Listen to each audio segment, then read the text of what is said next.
একটা গাড়ি, একটা অভিশাপ, আরেকজন মানুষ যাকে থামাতে পারেনি কোনো সিস্টেম। আমি আজকে এমন একটা মুভির কথা বলবো যেটা খুবই ইন্টারেস্টিং। মোহনলালের যারা ফ্যান আছেন তারা অবশ্যই এই মুভিটা দেখবেন। মালায়ালাম ইন্ডাস্ট্রির তুদারুণ মুভির কথা বলতেছি আমি। এখানে একজন অসাধারণ ট্যাক্সি চালকের গল্প, কিন্তু যখন তার পুরনো অ্যাম্বাসেডর গাড়ি হঠাৎ করে পুলিশের নজরে আসে, তখনই শুরু হয় ঘটনা।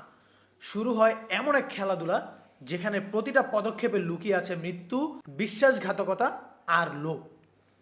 তার এই গাড়িকে কেন্দ্র করে যখন তার শুরু হয় পার্সোনাল রিভেঞ্জ স্টোরি, সেটা থাকে দেখার মতো।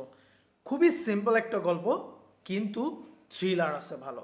পুরো সিনেমা জুড়ে অন্ধকার, বৃষ্টি, কাদা, কুয়াশা আর একটা প্রশ্ন, কারো মুখে হাসি কিন্তু অন্তরে কতটা ছায়া। এটা শুধু একটা ক্রাইম থ্রিলার মুভি না, এটা একটা প্রতিশোধের ছায়া। চাইলেই দেখে নিতে পারেন।